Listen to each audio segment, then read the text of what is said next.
சபரியினுடைய பக்திக்கு ஈடு இணை இல்லை என்று நாம் சொல்லலாம். நாம் அடிப்படையாக தெரிந்து வைத்து கொண்டிருப்பது, சபரி பழங்களை எல்லாம் எடுத்து வைத்து கொண்டு அவற்றை சுத்தப்படுத்தி சுவைத்து பார்த்து சுவை சரியாக இருந்தால் அதை இறைவனுக்கு படைப்பதாகவும் ராமருக்கு கொடுத்ததாகவும் சொல்கிறோம். ராமரும் லக்ஷ்மணரும் காட்டுப்பகுதியிலே நடந்து வருகிறார்கள். தூரத்தில் சபரி நின்று கொண்டிருக்கிறாள், தலையில் சுமையோடு. ஒளிருகின்ற இந்த 2 கதாபாத்திரங்களை, நபர்களை பார்க்கின்ற பொழுது ஓடி வந்து கால்களிலே விழுகிறார். யார் என்று வினவுகிறார். ராமரும் லக்ஷ்மணரும் தங்களை அறிமுகப்படுத்திக் கொள்கின்றனர். ஆனால் வந்து காலில் விழுந்தது என்னவோ அந்த உருவங்களின் வெளிப்புறமாக தெரிந்திருக்கக்கூடிய ஒளிப்பிரபை. உனக்காகத்தான் காத்து கொண்டிருந்தேங்க. சபரியினுடைய மனோபாவம் எப்படி இருக்கிறது? ராமருடைய நினைவாகவே இருக்கிறார்.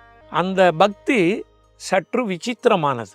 நம்ம விபீஷ்ணரை பார்க்கிறோம் என்றால் கற்றறிந்த மேன்மை நிலை, வேதங்களை பற்றிய விஷயங்கள் தெரியும், மந்திர உச்சாடனம் பயின்றவர். ஆனால் இவையெல்லாம் ஏதுமே சபரிக்கு கிடையாது. சபரி வந்து அமர்ந்து மதங்க முனிவருடைய ஆசிரமத்திற்கு நீங்கள் வாருங்கள் என்று அழைத்து சென்று அங்கு இவர்களோடு உரையாடுகிறார். இந்த உரையாடலுடைய சாராம்சம் சுவாமி அற்புதமாக அருளியிருக்கிறார்.